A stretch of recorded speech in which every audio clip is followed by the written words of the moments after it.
Now let's go to Turkey, and the chief prosecutor has demanded that arrest warrants be issued against two Saudi nationals over the murder of journalist Jamal Khashoggi. Ahmed Al-Assiri and Saud Al Qahtani were close allies of the Crown Prince Mohammed bin Salman before being fired in the wake of the killing. In court documents, the Turkish prosecutor describes the men as being among the planners of the murder of Mr. Khashoggi. Well, for more now on this story, let's go to our Turkey correspondent Mark Lawn, who joins us from Istanbul. Mark, tell us a little bit more about these arrest warrants.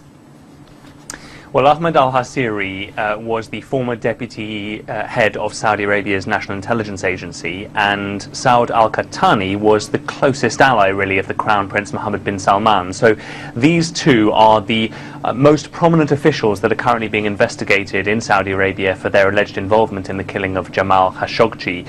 But the fact, Yalda, that Turkey has now issued an arrest warrant for them, the Turkish government says that this is an indication they do not believe Saudi Arabia will take formal action against these two men, or indeed against the 18 others that they say are now under detention in Saudi Arabia.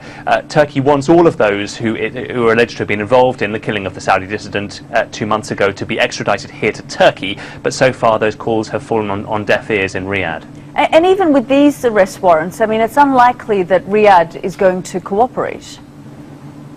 I mean, what they could be is some kind of symbolic move by the Saudi government to potentially place them under some kind of detention or house arrest. But I think that there will be a lot of widespread feeling that actually any kind of move in Riyadh against them, or indeed against others, would not be transparent and would not be reliable in a legal sense of the term. You've now got the UN Human Rights Chief saying that there should be an international investigation into the killing of Jamal Khashoggi. And this all comes, of course, as the feeling grows in Washington that that Mohammed bin Salman, the Crown Prince, was probably intimately involved in the killing, if he did not order it. So there was a briefing yesterday for some senators with the CIA chief, Gina Haspel, and one senator, for example, Republican Senator Bob Corker of Tennessee, came out and said that if Mohammed bin Salman were in court, he would be convicted within 30 minutes. So there is a growing feeling in Washington, and certainly the feeling already here in Turkey, that these people who are being detained or investigated in Riyadh are simply being put forward as a kind of protection or shield for the Crown Prince himself. And despite the senators meeting with Gina Haspel, and despite the conclusions they've come to, there's a lot of frustration in Turkey that President Trump is just not hearing them out.